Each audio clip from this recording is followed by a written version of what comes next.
نبی پاک رحمت للعالمین حضرت محمد صلی اللہ علیہ وآلہ وسلم تمام جہانوں کے لیے رحمت بنا کر بھیجے گئے۔ آپ صلی اللہ علیہ وآلہ وسلم کی ولادت باسعادت ربیع الاول کے مہینے میں ہوئی۔ آپ صلی اللہ علیہ وآلہ وسلم کی پیدائش کے بارے میں بعض فقہا نے لکھا کہ 2 ربیع الاول کو ہوئی، بعض نے 10 اور کچھ نے 12 ربیع الاول لکھی ہے۔ آپ صلی اللہ علیہ وآلہ وسلم نے فرمایا، میں اس وقت بھی نبی تھا جب حضرت آدم علیہ السلام مٹی اور پانی کے درمیان تھے۔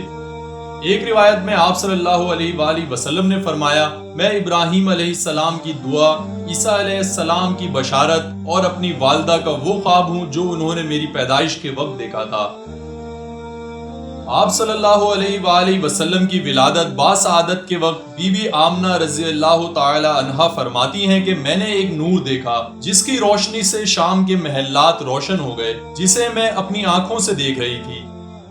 دوسری روایت میں آتا ہے کہ بی بی آمنہ رضی اللہ تعالی عنہا فرماتی ہیں کہ جب آپ صلی اللہ علیہ وآلہ وسلم کی ولادت ہوئی تو میں نے خود سے ایک نور کو نکلتے دیکھا جس سے شام کے محلات روشن ہو گئے اور پورا گھر نور سے بھر گیا، اور ستارے اتنے قریب آ گئے کہ لگتا تھا کہ اب ٹوٹ کر گر پڑیں گے، اور وہ سارے ستارے آپ صلی اللہ علیہ وآلہ وسلم کو دیکھ رہے تھے۔ حضرت شفا رضی اللہ تعالی عنہا جو کہ حضرت عبد الرحمن بن عوف رضی اللہ تعالی عنہ کی والدہ تھی، انہوں نے بی بی آمنہ رضی اللہ تعالی عنہا کی دائی ہونے کے فرائض سر انجام دیے۔ وہ کہتی ہیں کہ آپ صلی اللہ علیہ وآلہ وسلم کی ولادت ہوئی تو میں نے آپ صلی اللہ علیہ وآلہ وسلم کو اپنی گود میں اٹھایا تو میں نے دیکھا کہ میرے مشرق و مغرب میں ہر طرف روشنی پھیل گئی، یہاں تک کہ اس روشنی میں میں نے شام کے بعض محلات دیکھے جو کہ آپ صلی اللہ علیہ وآلہ وسلم سے نکلنے والی نور کی وجہ سے روشن ہو چکے تھے۔ شفا رضی اللہ تعالی عنہا فرماتی ہیں کہ پھر میں لیٹ گئی تو میرے چاروں طرف اندھیرا چھا گیا اور مجھ پر کپکپی طاری ہو گئی۔ پھر میری دائیں جانب سے ایک روشنی نمودار ہوئی اور میں نے کسی کہنے والے کو سنا، وہ کہہ رہا تھا تم اس بچے کو لے کر کہاں گئے تھے؟ تو جواب ملا، میں انہیں مغرب کی طرف لے کر گیا تھا۔ پھر وہی اندھیرا چھا گیا اور مجھ پر روب اور کپکپی طاری ہو گئی۔ پھر میری بائیں جانب سے روشنی نمودار ہوئی اور میں نے کسی کہنے والے کو سنا، وہ پوچھ رہا تھا تم اس بچے کو کدھر لے کر گئے تھے؟ تو جواب ملا، میں انہیں مشرق کی طرف لے کر گیا تھا۔ حضرت شفا رضی اللہ تعالی عنہا فرماتی ہیں کہ جب آپ صلی اللہ علیہ وآلہ وسلم کو مبعوث کیا گیا تو مجھے یہ واقعہ یاد آ گیا اور میں ان خوش نصیب لوگوں میں سے تھی جنہوں نے سب سے پہلے اسلام قبول کیا۔ ناظرین، آپ صلی اللہ علیہ وآلہ وسلم کی ولادت سے پہلے مکہ میں خشک سالی کا دور تھا۔ جیسے جیسے آپ صلی اللہ علیہ وآلہ وسلم کی ولادت کا وقت قریب آتا گیا، بارشیں ہونے لگیں اور ہر طرف ہریالی پھیل گئی، فصلیں لہلہانے لگیں اور خشک سالی کا کہیں نام و نشان نہ رہا۔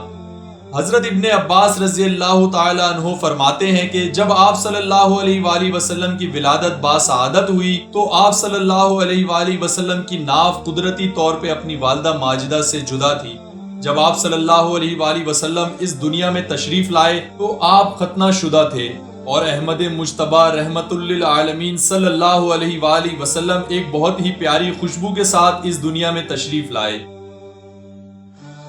آپ صلی اللہ علیہ وآلہ وسلم کی پیدائش پر آپ کے دادا حضرت عبد المطلب بہت زیادہ خوش ہوئے اور آپ صلی اللہ علیہ وآلہ وسلم کو لے کر سیدھا بیت اللہ تشریف لے گئے اور خانہ کعبہ کا طواف کرتے رہے، اور آپ صلی اللہ علیہ وآلہ وسلم کے لیے خیر و برکت کی دعائیں مانگی۔ طواف کے دوران حضرت عبد المطلب نے آپ صلی اللہ علیہ وآلہ وسلم کو اپنے سینے سے لگایا ہوا تھا اور بہت زیادہ پرسکون محسوس کر رہے تھے اور کہتے تھے میرا یہ بیٹا بڑی شان والا ہوگا۔ حضرت بی بی آمنہ رضی اللہ تعالی عنہا فرماتی ہیں کہ پیدائش کے بعد جب آپ صلی اللہ علیہ وآلہ وسلم کو بستر پر لٹایا گیا تو آپ صلی اللہ علیہ وآلہ وسلم گھٹنوں کے بل بیٹھ گئے اور سر کو آسمان کی طرف اٹھائے ہوئے تھے، اور ایک روایت میں آتا ہے کہ پیدائش کے وقت آپ صلی اللہ علیہ وآلہ وسلم گھٹنوں کے بل جھکے ہوئے تھے، یعنی کہ سجدے کی حالت میں تھے، اور آپ صلی اللہ علیہ وآلہ وسلم کی مٹھی بند تھی اور شہادت کی انگلی کھلی ہوئی تھی، یعنی کہ آپ صلی اللہ علیہ وآلہ وسلم پیدائش کے فوراً بعد ہی اللہ کی وحدانیت بیان کر رہے تھے۔ آپ صلی اللہ علیہ وآلہ وسلم کی پیدائش کے وقت بہت سے معجزات رونما ہوئے، جیسے کہ آتش کدہ فارس جو کہ 1000 سالوں سے جل رہا تھا، آپ صلی اللہ علیہ وآلہ وسلم کے پیدا ہوتے ہی بجھ گیا۔ یہ آتش کدہ وہ تھا جسے مجوسیوں نے 1000 سال سے بجھنے نہیں دیا تھا۔ وہ دن رات اس آگ کو بھڑکاتے رہتے اور اس کی پوجا کیا کرتے تھے، لیکن آپ صلی اللہ علیہ وآلہ وسلم کے نور نے اس آتش کدے کو ایک دم ہی ٹھنڈا کر دیا۔ حضرت عبد المطلب فرماتے ہیں جس رات آپ صلی اللہ علیہ وآلہ وسلم کی ولادت باسعادت ہوئی، اس رات میں بیت اللہ میں موجود تھا۔ میں نے دیکھا سارے بت منہ کے بل گر پڑے ہیں۔ قریش کے لوگوں نے ان بتوں کو اٹھایا لیکن وہ دوبارہ گر پڑے، پھر اٹھایا لیکن وہ پھر دوبارہ گر پڑے۔ وہاں موجود لوگ بہت حیران ہوئے، لیکن اس وقت کسی کے سمجھ نہ آیا کہ تاجدار دو عالم نبی مکرم صلی اللہ علیہ وآلہ وسلم اس دنیا میں تشریف لا چکے ہیں۔ ناظرین، جب آپ صلی اللہ علیہ وآلہ وسلم کی ولادت ہوئی تو اس رات فارس میں موجود کسریٰ کا محل لرز اٹھا۔ وہ محل جو بہت زیادہ مضبوط تھا، اس کے 14 کمرے گر کر تباہ ہو گئے، جس سے فارس کے لوگوں میں ایک دہشت طاری ہو گئی۔ کسریٰ نے کاہن کو بلا کر دریافت کیا کہ یہ کیا ماجرا ہے، تو کاہن نے بتایا کہ وہ نور ظاہر ہو گیا ہے جس کا ذکر پچھلی کتابوں میں موجود ہے۔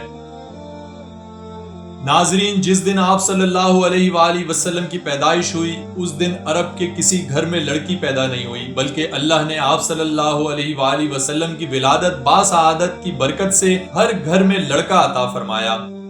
آپ صلی اللہ علیہ وآلہ وسلم ہمارے لیے رحمت بن کر اس دنیا میں تشریف لائے اور ہمیں ایمان کے نور سے منور کیا۔ آپ تمام ناظرین سے گزارش ہے کہ ایک بار درود شریف کا نذرانہ ضرور پیش کریں اور اللہ سے دعا کریں کہ ہماری زندگی کو ایمان کے نور سے منور کر دے۔ آمین۔